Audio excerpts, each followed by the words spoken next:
पूज्य प्रमाण सागर जी महाराज और हरत सागर जी महाराज के चरणों में बारंबार नमोस्तु। महाराज जी, आपके आशीर्वाद से आज हम सबकी जो पहाड़ वंदना थी वो सानंद संपन्न हो गई है।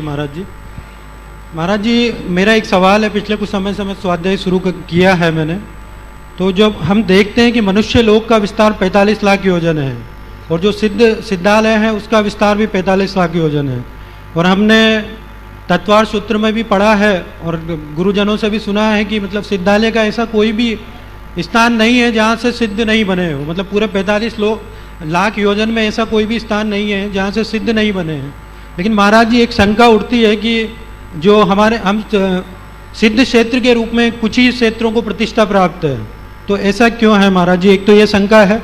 अगर महाराज जी आपका आदेश हो तो एक और जिज्ञासा है महाराज जी। पहले एक का उत्तर दे दो, फिर दूसरा। जी महाराज जी। देखिए, बहुत अच्छा सवाल आपने किया है। 45 लाख योजन में पूरा मनुष्य लोक है और मनुष्य लोक के एक एक प्रदेश से सिद्ध हुए, ये यथार्थ। फिर भी इन सिद्ध क्षेत्रों की इतनी प्रमुखता क्यों? ये इसलिए कि हम आज जिन सिद्ध क्षेत्रों की आराधना करते हैं वे सब वर्तमान तीर्थ काल में निर्वाण प्राप्त भगवंतों की भूमि, इसलिए इन्हें सिद्ध निषिद्धका कहते हैं। इससे पूर्व की 24 में, इससे पूर्व के कल्प कालों में अलग अलग स्थानों से हुए, पर ये जो स्थान है एकदम ताजे हैं। इनका सीधे ऋषभ देव से लेकर महावीर भगवान पर्यंत का तीर्थ काल से नाता है, इसलिए हम लोग इनको प्रमुखता देते हैं। हम लोग दूसरे शब्दों में कहें तो हमारे शास्त्रों में कहा गया है सभ्य शुद्धा हो शुद्ध नया, कहा गया हर आत्मा सिद्ध है, पर हम पूजा किसकी करते हैं? जो सिद्ध हो गए। हाँ, जिन्होंने सिद्ध पद प्राप्त कर लिया। क्यों? हर आत्मा सिद्ध है, पर हमें सिद्ध दिखते कहाँ हैं? हमें दिखने लगे तो हम प्रणाम कर देंगे। हर भूमि सिद्ध भूमि है, पर हमें उसका आभास नहीं होता, क्योंकि उस भूमि को हमने अशुद्ध कर दिया है। ये सिद्ध भूमि है, इसे शुद्ध बना के रखा है, यहाँ हमें शुद्ध प्रेरणा मिलती है, इसलिए यहाँ वंदना करते हैं। इसलिए एक सलाह दूंगा, जितने भी सिद्ध क्षेत्र हैं उनकी शुद्धि को बनाए रखने का उपक्रम करो। आप लोग पर्वतराज की वंदना करते हो, यहाँ बहुत गंदगी फैला रहे हैं, गड़बड़ियाँ हो रही है। लोग कहते हैं पर्वत में इतना ज़्यादा पॉलीथीन और अन्य चीज़ें जा रही है कि कल कहीं ऐसा ना हो कि ये पहाड़ भी पॉलीथीन का रूप ले ले। गंदगी से बचिए, पवित्रता को बचाइए, तभी इस सिद्ध भूमि में आने का लाभ होगा। आज जो आनंद आपको मिलता है, जो ऊर्जा आप पाते हैं, जो अनुभूति आप कर पाते हैं, वो केवल इसलिए कर पाते हैं कि सिद्ध क्षेत्र में पवित्रता है। जब तक ये पवित्रता है ये भूमि सिद्ध भूमि बनी रहेगी। जिस दिन पवित्रता खत्म होगी इसकी शुद्धता समाप्त हो जाएगी। इसलिए जो शुद्ध भूमि है वही हमारे लिए सिद्ध भूमि है और हम उनको ही मुख्य रूप से पूछते हैं। दूसरा सवाल कर। दूसरा सवाल महाराज जी ये है कि जैसे हमने आज उनकी जहाँ से भगवान सिद्ध हुए हैं उन कूटों की वंदना की है, तो उनमें अलग अलग कूट में अलग अलग नाम दिया है। जैसे कुंतनाथ भगवान में मित्रधर ज्ञानधर कूट दिया है, चंद्र प्रभु भगवान में ललित कूट, पार्श्वनाथ भगवान में स्वर्णभद्र कूट, तो उसका क्या मतलब शास्त्रीय आधार है या देवों द्वारा दिया गया महाराज जी? ये इसको बोलते रूढ़ी से चला या नादि से चला रहा है, चला। नमस्ते महाराज जी। नमस्ते महाराज जी। एक छोटा सा प्रश्न है, गृहस्थ अवस्था में रहते हुए सम्यक दर्शन की तरफ कैसे बढ़ें? बहुत अच्छा। पहले तो मैं चाहूँगा एक बार धीरज भाई के लिए करतल ध्वनि से आप लोग स्वागत करें। एक अधिकारी होने के साथ साथ ये बड़े धर्मनिष्ठ स्वाध्यायी भी हैं और जैन जनगणना जागरूकता अभियान में इनकी बहुत महत्वपूर्ण भूमिका है। अभी भी ये लगे हुए। आपने पूछा है हम गृहस्थ रहते हुए सम्यक दर्शन की कैसी तैयारी करें। देखिए, सम्यक दर्शन तो गृहस्थों को भी होता है मुनियों को भी होता है, पशु पक्षियों को भी होता है, हो सकता है। इसलिए सम्यक दर्शन के प्रति हमेशा उत्साह बना के रखना चाहिए। आपने पूछा एक गृहस्थ के जीवन में सम्यक का प्रकाश कैसे प्रकट हो। 4 काम करें। सबसे पहली बात, बुद्धिपूर्वक गृहीत मिथ्यात्व का परित्याग करें। दूसरी बात, सम्यक्त पोषक कर्तव्यों का पालन करें। देव शास्त्र गुरु की आराधना करें, पूजा करें, भक्ति करें, जिससे सम्यक दर्शन में विशुद्धि होती हो, ऐसा कार्य करें। सम्यक्तोचित क्रियाओं का जब हम पालन करते हैं, सम्यक दर्शन की पुष्टि होती है। तीसरी बात, नित्य तत्वाभ्यास करें, स्वाध्याय करें। हमारे यहाँ कहा है सम्मत तस्य निमित्तम जिनसूत्रम तस्य जानीया पुरुषा। सम्यक के निमित्तों में जिनसूत्र एक बड़ा निमित्त है। स्वाध्याय से, तत्व के अभ्यास से सम्यक दर्शन की पुष्टि बहुत होती है। और चौथी बात, गुरुओं के संपर्क में रहिए। यदि ये चारों बातें आपने अपना ली तो आपके जीवन में सम्यक का प्रकाश निश्चित तौर पर फैलेगा। नमस्ते महाराज जी। महाराज जी, आज आपके आशीर्वाद से हमने पहाड़ की वंदना करी और बहुत अच्छे से हमारी वंदना पूरी हुई। वंदना के दौरान हमने देखा कि बहुत लोग पर्वत पे ऐसे मांगने के लिए बैठे हुए होते हैं। तो हमें तो बताया गया था कि उन्हें पैसे ना देकर कुछ खाद्य सामग्री दे दे, जैसे चावल दे दें। परंतु मेरा प्रश्न ये है कि क्या हमें उन्हें ऐसा चावल सामग्री या कुछ भी देना चाहिए, क्योंकि ये इनडायरेक्टली हम उन्हें प्रमोट कर रहे हैं कि वो ऐसे खाली बैठें और वहाँ पे हमारी मतलब इन सामग्री का यूज़ करके पहाड़ पर सब तरह की चीज़ें करते हैं। तो क्या हमें उन्हें कुछ देना चाहिए या फिर मानवता के आधार पर देना चाहिए? ये एक बहुत गंभीर समस्या है। और जब मैं पहली बार समेत शिखर आया था तो लोगों के बीच एक संदेश दिया था, हम इन्हें भीख न दें, इन्हें खुद इतना समर्थ बना दें कि ये औरों को कुछ दे सके। हमें देने की जगह देने लायक बनाने का उपक्रम करना चाहिए। और इस दिशा में सेवायतन के माध्यम से काफ़ी काम हुआ और वर्तमान में यहाँ रोजगार के पर्याप्त साधन भी सुलभ हुए। आज यहाँ लोगों के पास काम की कमी नहीं है, लेकिन धर्म स्थानों में लोग धर्म भीरू भाव से आते हैं और देने की प्रवृत्ति बनाए रखते हैं। तो उस देने की प्रवृत्ति के परिणाम स्वरूप लोगों की मांगने की आदत बनी रहती है। नतीजा, वे अपने पढ़ाई लिखाई का काम भी छोड़ देते हैं, गंदी आदतों के शिकार बनते हैं। तो भिक्षावृत्ति हमारे देश के लिए कलंक है, इसे मिटाने का उपक्रम करना चाहिए। हर व्यक्ति के सर्वतोमुखी विकास का प्रयास करना चाहिए, तब अच्छा सुपरिणाम। नमस्ते महाराज। हाँ, नमस्ते महाराज जी, आपके चरणों में बारंबार नमस्ते, बारंबार नमस्ते, बारंबार नमस्ते। महाराज श्री, मेरी शंका यह है कि जैसे सभी लोग विजिटिंग कार्ड्स पे, इनविटेशन कार्ड्स पे या कैरिंग बैग्स पे मंत्र लिख देते हैं और फिर वो जैसे ही यूज होते हैं वो या तो डस्टबिन में पाए जाते हैं या फिर कई बार सड़कों पे फिर फेंके हुए मिलते हैं। और जब हम सड़कों पे से भी निकलते हैं कई बार हमारे पैरों के नीचे भी आ जाते हैं, ना चाहते हुए भी कई बार तो हम उन्हें अलग कर पाते हैं कि साइड में कर दें। कई बार उन पे हमारा ना चाहते हुए भी पैर आ जाता है। तो हमारे से किस तरीके से, और न्यूज़पेपर वगैरह भी सड़क पर पड़े हुए मिल जाते हैं, तो अक्षरों पे जैसे पैर आते हैं तो बड़ी पीड़ा होती है ये देखकर। तो इसके लिए हमें मतलब जब पैर आ जाता है तो क्या दोष लगता है महर्षि? और देखिए, सबसे पहली बात तो मेरी सलाह ये है कि हमें हर जगह मंत्रों का प्रयोग नहीं करना चाहिए। अगर हम मंत्र को कहीं भी प्रकाशित करते हैं तो उसकी पूरी पवित्रता और विनय बना के रखना चाहिए।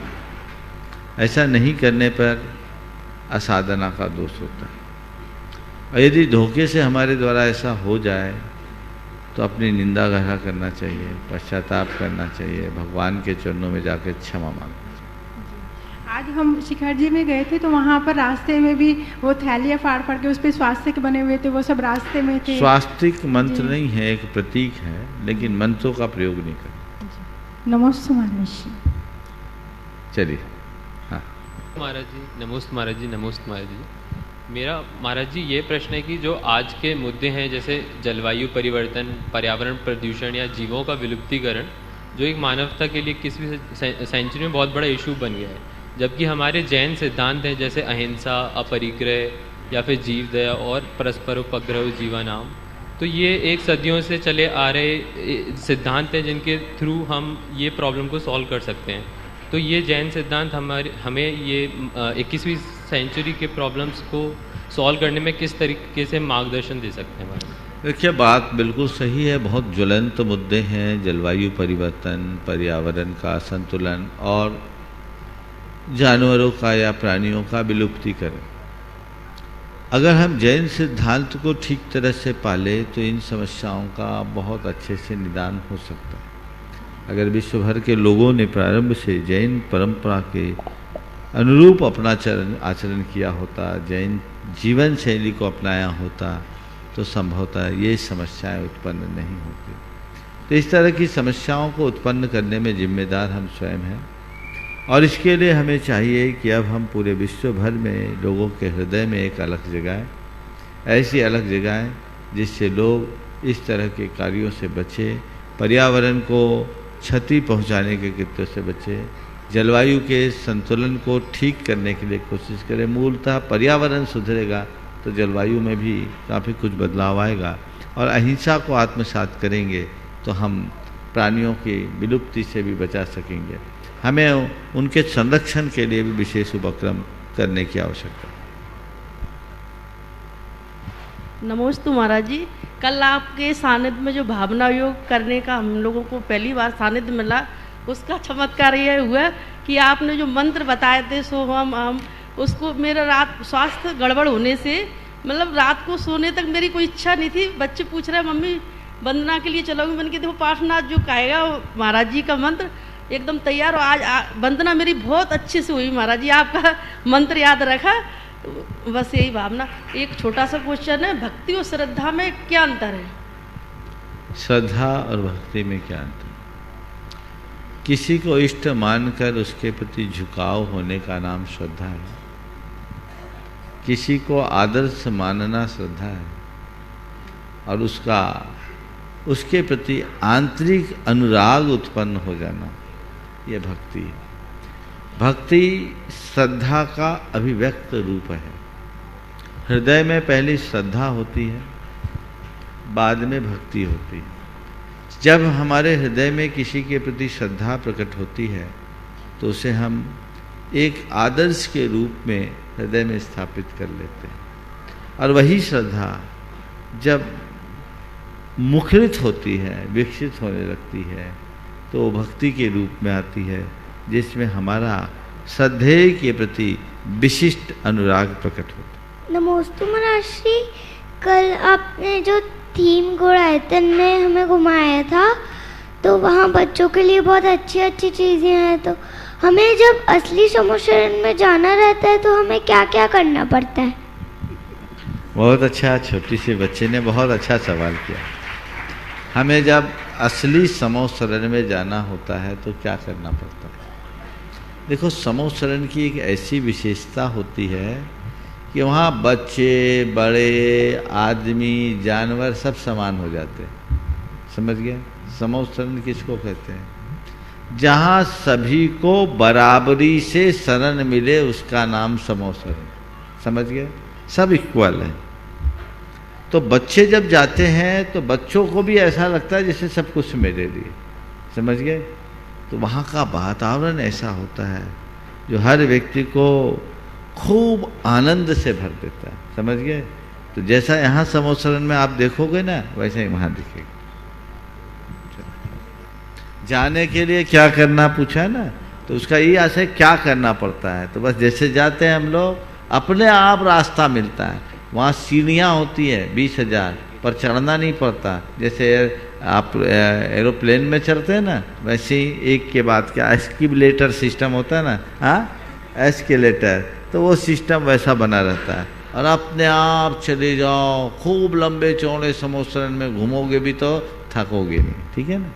नमोस्तु महाराज जी, नमोस्तु महाराज जी, नमोस्तु महाराज। जैसा प्रवचन में आपने बताया था कि अपना जैन धर्म साइंस से अप्रूव्ड है, और कैसे हम अन्य लोगों को जानकारी दें, बताएं उसकी महत्ता को कैसे बताएं अन्य लोगों को? जैन धर्म की महत्ता को हम जन जन तक कैसे पहुँचाएं? जी जी महाराज। देखिए, जैन धर्म की उपयोगिता, जैन धर्म की महत्ता को जन जन तक पहुँचाने के लिए सबसे पहले तो हमें ये चाहिए कि हम खुद जैन धर्म को अच्छे से समझें और उसका हम ठीक तरीके से प्रैक्टिस करें। और यदि उसमें हम सफल हो जाए तो कोई पूछे तो उसे व्यवहारिक रूप में बताएं। हम लोगों के साथ एक बड़ी कमी है। यहाँ उपस्थित इस सभा में भी बहुत से लोग ऐसे होंगे जो जैन हैं, जैनचर्या का पालन भी कर रहे हैं, पर उन्हें जैन के बारे में ही पता नहीं होगा। 1996 में मैं गोटे गांव में था। वहाँ मैंने युवाओं के लिए एक विशेष क्लास ली, जानिए जैन धर्म का मर्म। उसमें मेरी पहली क्लास के बाद एक युवक आया और उसने कहा, महाराज जी, यदि एक क्लास मैंने 6 महीने पहले अटेंड कर ली होती तो आज मैं डिप्टी कलेक्टर होता। ये क्लास मैंने 6 महीने पहले अटेंड की होती तो आज मैं डिप्टी कलेक्टर होता। मतलब मेरी क्लास से तुम्हारे डिप्टी कलेक्टर होने का क्या संबंध? उसने कहा, महाराज जी, मैं पीएससी में उत्तीर्ण होकर इंटरव्यू के लिए गया और मेरा नाम जैन था, तो जिन्होंने मेरा इंटरव्यू लिया, जैसे जैन के लिए पूछा जिन का अर्थ क्या होता है, मुझसे पहला प्रश्न किया जिन का अर्थ क्या होता है। महाराज, मुझे पता नहीं था जिन किस चिड़िया का नाम है, मैंने कुछ बोल नहीं पाया, मेरा पूरा इंटरव्यू बिगड़ गया, क्योंकि मुझे मालूम ही नहीं था। मैंने बाकी बातें पढ़ी पर जैन धर्म की बातें नहीं पढ़ी। तो ये क्लास पहले लगी होती ना तो आज मैं डिप्टी कलेक्टर हो गया होता। तो मैं आप लोगों से कहता हूँ, हर व्यक्ति को चाहिए कि आप जिस धर्म का अनुपालन करते हैं उसके मूलभूत सिद्धांतों को समझे, उसको प्रैक्टिस करें, और फिर लोगों को अगर कोई पूछे तो उसे अच्छे तरीके से समझाने की कोशिश करें। और यदि ऐसा हम नहीं कर पाएंगे तो हमको उसका वांछित परिणाम नहीं मिलेगा। तो आपने पूछा है कि हम लोगों तक जैन धर्म को कैसे पहुंचाएं, तो शुरुआत स्वयं से करें। हम अंधेरे में रहकर दूसरों को उजाला नहीं दे सकते, इसलिए हमें खुद उजाले में रहने का अभ्यासी होना होगा। अपने आचरण से, अपने व्यवहार से कुछ पढ़ाएं। और आज तो संचार क्रांति का युग है, हम बहुत सारी सामग्री उन तक पहुंचा करके ये कार्य कर सकते। हाँ गुरुदेव, आत्मा और चेतना में क्या अंतर, ये एक है कि अलग अलग है? आत्मा और चेतना में क्या अंतर है? उतना ही अंतर है जितना मनुष्य और मानव में। मनुष्य और मानव में क्या अंतर है? कोई अंतर है? नहीं। कोई अंतर नहीं, शब्द भेद है। ऐसी ही चेतना ही आत्मा है। अच्छा, समझ गए? अथवा अगर अंतर हम करें तो ऐसा कर सकते हैं कि आत्मा एक तत्व है, जीव है, द्रव्य है, और चेतना उसका एक विशिष्ट गुण जिससे उसकी पहचान होती। नमोस्तु गुरुदेव। नमोस्तु महाराज जी, नमोस्तु नमोस्तु। आपके साथ जुड़ा रहूँगा, ये हमारा बहुत बड़ा सौभाग्य है महाराज जी। परसों आपका जो प्रवचन हुआ था समता के बारे में, भावना योग से समता बढ़ाने के बारे में, और आपने कहा था यदि कोई समता नहीं रख पाता तो दिन भर जपता रहे कि मैं सहज हूँ, मैं सहज हूँ, मैं सहज हूँ। महाराज जी बोलते हैं कि चैरिटी स्टार्ट्स एट होम। तो मैंने अपनी धर्म पत्नी को ये बताया कि अब दिन भर जपा करो कि समता है, मैं साम्य हूँ, मैं समता में हूँ, मैं समता में हूँ। इनको ये बात समझ में नहीं आई, तो मैंने कहा महाराज जी से पूछ लेना कि कैसे ये समता की जाए। देखिए, सबसे पहले तो डॉक्टर साहब से मैं कहूँगा कि आज आपने बहुत अच्छा काम किया। आपने कहा जुड़ा रहूं, आप तो जुड़े हो। आपने पीढ़ियों को जोड़े रखने का आज उपक्रम किया है। जो भी शिरोमणि संरक्षक है उनकी पीढ़ियाँ गुणायतन से संबद्ध रहती है, और आज आपने ये जो कार्य किया है बहुत बहुत प्रशंसनीय कार्य किया है। अपनी कई पीढ़ियों के उद्धार का रास्ता आपने चुना है, इसके लिए आपको आशीर्वाद। आपने जो सवाल किया है कि अपने अंदर की समता को बनाए रखने के लिए मैं सहज रहूं, मैं सहज रहूं, मैं सहज रहूं, या मुझे समता रखनी है, मैं समता रूप हूँ, ये कैसे दोहराएं? मैंने कई बार बोला, ये सूत्र हम कभी ना भूलें। यद भाव्यते तद भवति।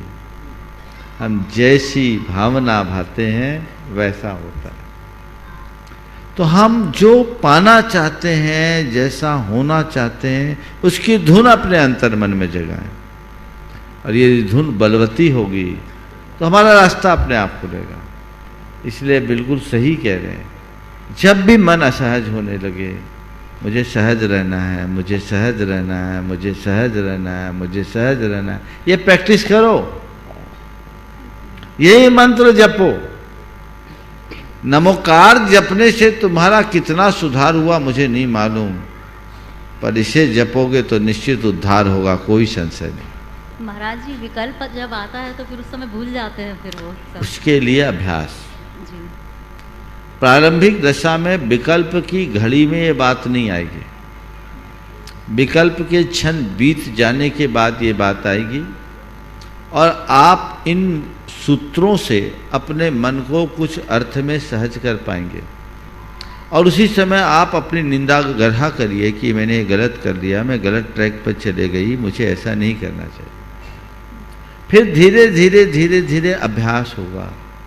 अभी हम जो अबुद्धिपूर्वक प्रतिक्रियाएं करते हैं, एक स्तर ऐसा आएगा कि हम बुद्धिपूर्वक प्रतिक्रिया करने लगेंगे। अबुद्धिपूर्वक से जब हम बुद्धिपूर्वक में आएंगे तो फिर धीरे धीरे बढ़ते बढ़ते एक स्थिति ऐसी आएगी कि हम उस प्रतिक्रिया को प्रकट करने के पहले ही जागने लगेंगे, मुझे सहज रहना है। फिर इसके बाद का लेवल आएगा कि अंदर प्रतिक्रिया जब जन्म लेने लगेगी तभी मन में आएगा कि मुझे सहज रहना है। और फिर उसके बाद का स्टेज है जिसमें वो प्रतिक्रिया होगी ही नहीं। समझ गए? एक दिन में नहीं जाएगी, बड़ी क्रॉनिक बीमारी है, इसमें तो महीनों ट्रीटमेंट चाहिए, बड़ी तत्परता से चाहिए। इतना सरल होता तो आज दुनिया बदल गई होती है ना। तो इसके लिए अभ्यास करना जरूरी है। हमारे संस्कार ऐसे, हम अबुद्धिपूर्वक क्रोध करते हैं। बुद्धिपूर्वक क्रोध करने वाले कम लोग हैं। आप थोड़ा हिसाब लगाना, आप गुस्सा करते हो कि गुस्सा आता है? गुस्सा आता है। हाँ, आता है। और एक चरण और रह जाए तो कुछ लोग गुस्सा में रहते हैं, कुछ गुस्सा में रहते हैं, किसी को गुस्सा आता है, और कुछ लोग हैं जो गुस्सा करते हैं। जो गुस्सा में रहते हैं उनके रग रग में गुस्सा है, नाक में ही बैठा है। वो तो बात बेबात में करेंगे, उनके लिए बहुत लंबे अभ्यास की जरूरत है। जिन्हें गुस्सा आता है वो भी अबुद्धिपूर्वक गुस्सा करते हैं। कब आता है उनको गुस्सा, उन्हें खुद पता नहीं लगता, बाद में पछताते हैं, अरे गुस्सा आ गया, खामोखा गुस्सा आ गया, बेकार में गुस्सा आ गया। अर्थ में गुस्सा तो कभी आता ही नहीं, बेकार में ही आता और जिंदगी को बेकार कर डालता है। ये अबुद्धिपूर्वक है। लेकिन कई जगह आप चला के गुस्सा करते हो। और चौथा और बता दूं तो 4 बात हो जाए। गुस्सा दिखाते हैं। कुछ लोग गुस्सा में रहते हैं, किसी को गुस्सा आता है, कुछ गुस्सा करते हैं और कुछ गुस्सा दिखाते हैं। कभी कभी हम लोग भी दिखाते हैं। जब चौके में आप लोग परेशान करते हैं तो आंखें दिखाना पड़ता है, दिखाना पड़ता है ना। लेकिन आप लोगों को वो भी सुहाता है।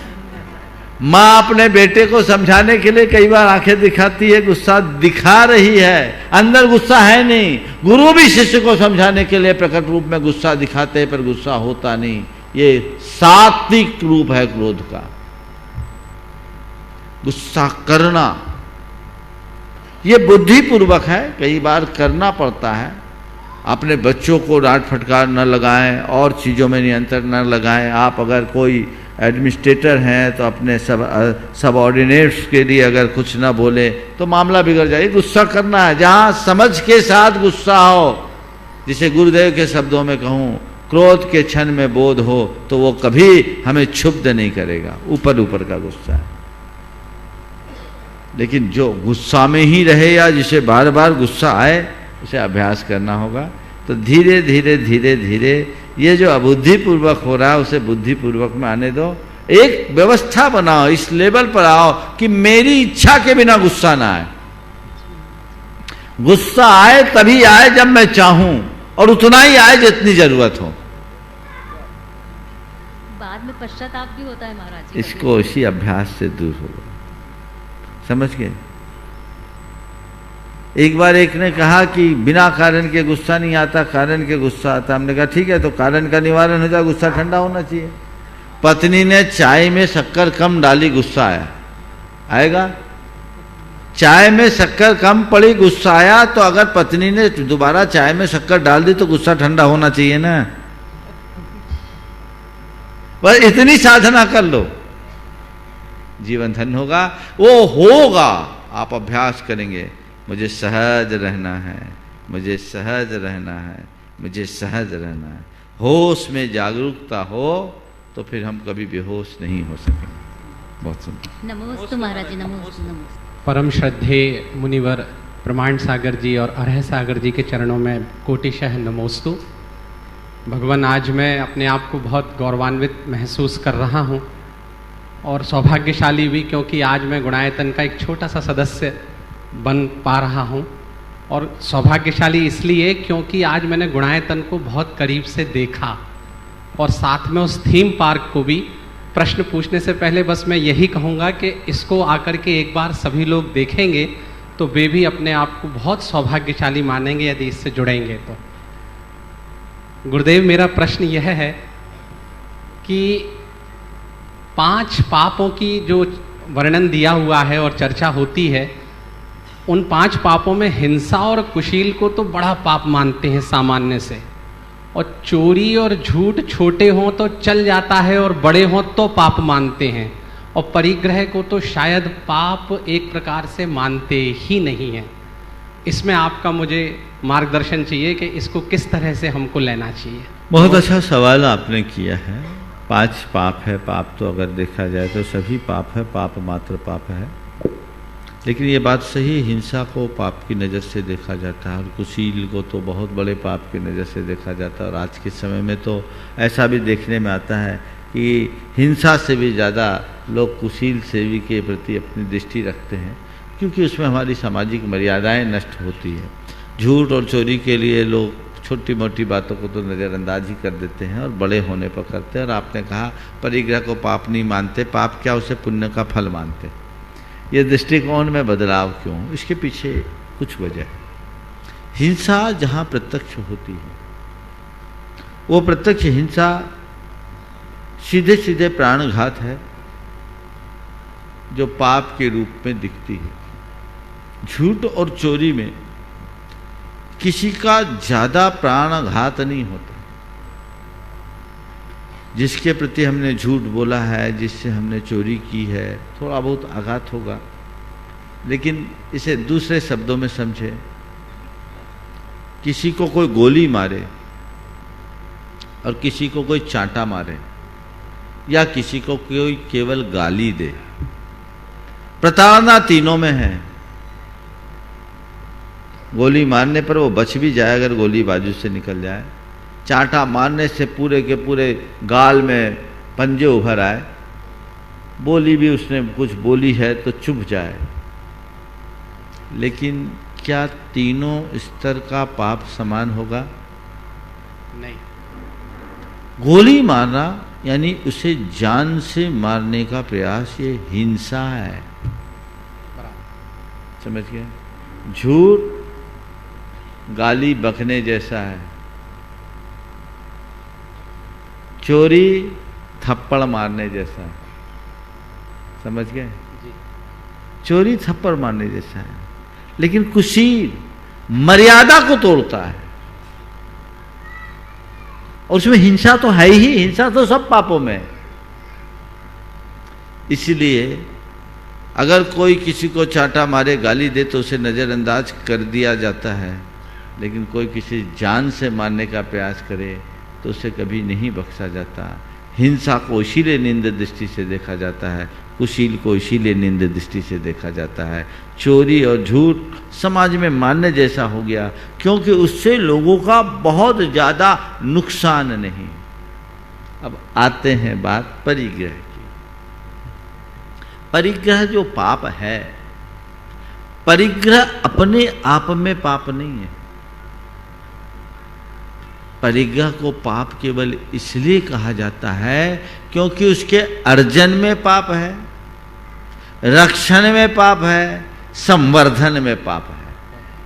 पाप से जन्मता है और पाप को जन्म देता है, इसलिए पाप है। वो पाप का बेटा भी है और पाप का बाप भी है, इसलिए बेटा वो पाप है। समझ गए? पाप से जन्मता है, पाप को जन्म देता है, इसलिए पाप है। पर परिग्रह में प्रत्यक्ष रूप से जब तक व्यक्ति अनैतिकता का रास्ता ना अपनाए तब तक किसी को कोई तकलीफ नहीं होती। इसलिए समाज में परिग्रह को उस दृष्टि से नहीं देखा जाता। हालांकि ये हमारी आध्यात्मिक उन्नति में बाधक है और परिग्रह के निमित्त से हिंसा आदि भी होते हैं, इसलिए परिग्रह को पाप मानना चाहिए, उसमें आसक्ति नहीं रखना चाहिए और उसके उपार्जन में होने वाले पाप को हमेशा याद रखना चाहिए, उसे कभी भूलना नहीं चाहिए। यदि ये बातें ध्यान में रखें तो कभी कुछ भी गलत हो ही नहीं सकता। और आज के सारे सामाजिक मूल्य अर्थ पर आधारित है, अर्थ मूलक ही सारे सामाजिक मूल्य बन गए। पैसे से ही व्यक्ति की प्रतिष्ठा जुड़ गई, तो इसलिए आज वैसी दृष्टि हो जाती है। तो परिग्रह को लोग पाप की दृष्टि से नहीं देखते हैं। लेकिन दूसरी तरफ देखो, कोई अनैतिक कार्य करके धन इकट्ठा करता है, उसकी तरफ हमारी क्या दृष्टि रहती है? उसे अच्छा मानते हैं?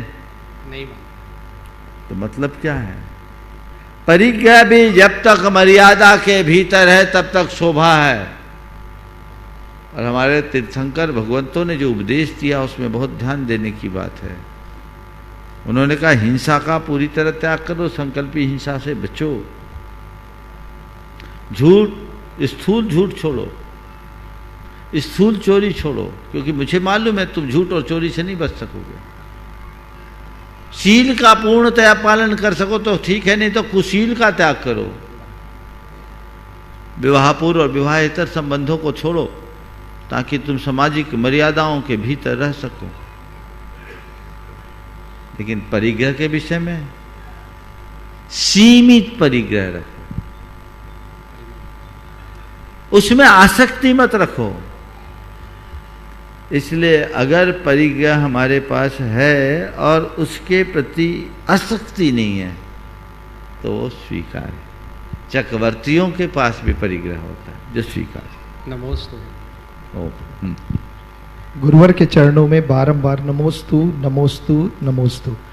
गुरुधर, मैंने सुना है कि धर्म में भी पढ़ा है कि सबसे उत्कृष्ट अगर कोई चीज होती है वो है तीर्थंकर नाम प्रकृति का बंध, और गुरुवर सबसे निकृष्ट चीज होती है वो है मिथ्या। गुरुवर, हम ये पूछ रहे हैं कि मिथ्या हम लोग अपने 24 घंटे के रूटीन में क्या क्या कर बैठते हैं अनजाने वश, और हम इसे कैसे बचे?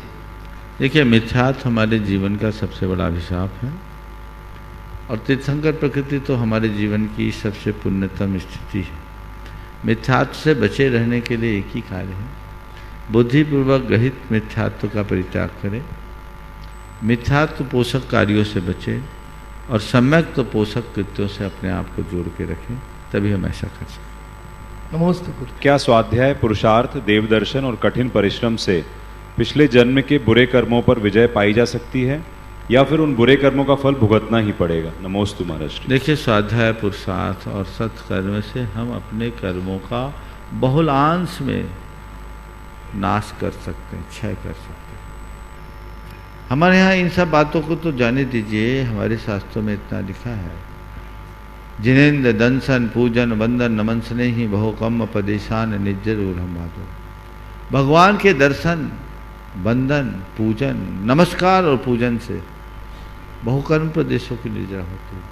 तो ये पुरुषार्थ यही है जो हमारे कर्मों को नष्ट करता है। तो हमारा जो अतीत में कर्म बंधा है, हम उसे भोगने के लिए बाध्य नहीं है।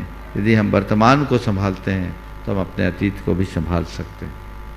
नमोस्तु महाराज जी, नमोस्तु नमोस्तु नमोस्तु। महाराज श्री, मुझे कैंसर हुआ था और फिर मैंने कीमोथेरेपी के दौरान भावना योग किया और मुझे कोई भी पेन किलर नहीं लेनी पड़ी। डॉक्टर ने मेरे से पूछा भी कि मतलब तुमने कोई और दवाई ली या कुछ। मैंने भावना योग का इसलिए नहीं बताया कि उसे प्रूफ करना थोड़ा कठिन था। मतलब हर व्यक्ति भावना योग के शब्दों को तो हम बता सकते हैं किसी दूसरे को ठीक करने के लिए, लेकिन अंतर्मन की स्थिति सबकी वैसी होगी, प्रूफ करना मुश्किल है। जैसे मैं कहती तो वो और दूसरों का कहते। मैंने बहुत सारे प्रयोग किए, एक दो मैं बता रही हूँ। एक तो मैंने स्कूल में बच्चों को कहा कि पहले भावना योग अपन करते हैं 5 मिनट और उसके बाद पढ़ेंगे। एक बच्चा जिसके 10th में 60% मार्क्स भी नहीं आए और वो 95 मार्क्स कोविड में केवल भावना योग, और उसने मेरे वीडियो देखे और उसने कहा कि मैडम इतने जल्दी याद होता। मेरे ऊपर मैंने एक प्रयोग किया कि सर भावना योग के बाद पहले मैंने बीएससी का एग्ज़ाम दिए, प्री और मेंस क्लियर हुआ और इंटरव्यू से 2 बार बाहर हुई। भावना योग के किया और साथ में कैंसर भी चल रहा था। मैंने नेट, स्लेट, पीएचडी, एमएड ये सभी मतलब कैंसर के दौरान हर एग्ज़ाम, डिपार्टमेंटल एग्ज़ाम भी पास किया जो पीएचसी लेवल का था, लेकिन पहले कुछ भी नहीं हो रहा था। तो मैं महाराज जी ये पूछना चाह रही हूँ कि इसका मैंने भौतिक तो यूज़ किया, बच्चों को इसका लाभ मिला, मैं मास्टर ट्रेनर बन गई और बहुत सारे टीचर्स को ट्रेनिंग दी मैंने, लेकिन आध्यात्मिक जगत में मतलब इसका क्या प्रयोग करूं? मतलब स्मरण शक्ति इसके सहारे इतनी बढ़ गई है। बहुत सुंदर, बहुत सुंदर। रीता जी ने भावना योग का बड़ा अच्छा प्रयोग किया है और इन्होंने आज मुझसे पहले भी बताया, आज सबके बीच बताया, बहुत अच्छी बात है। सबसे पहले तो मैं कहूँगा कि अपने अनुभवों को अगर आप लिख कर देंगे तो आगे इसका उपयोग होगा और बहुत लोग उससे लाभान्वित होंगे। आपने भावना योग का भौतिक लाभ लिया, तो मैं तो कहूँगा भौतिक लाभ तो केवल लोगों को बताने का एक उदाहरण है। जिससे भौतिक लाभ मिलता है उससे आध्यात्मिक लाभ जरूर मिलेगा। और मुझे बहुत प्रसन्नता है कि आपने एक मास्टर ट्रेनर के रूप में इसका काम किया है। आप भावना योग से इसी तरह जुड़े रहें और लोगों को धर्म और कर्म दोनों क्षेत्र में मजबूती प्रदान करने के लिए प्रयास करें। अगर हम इन सब को करेंगे तो हमारे सारे कार्य अपने आप संपन्न होंगे। ओम शांति।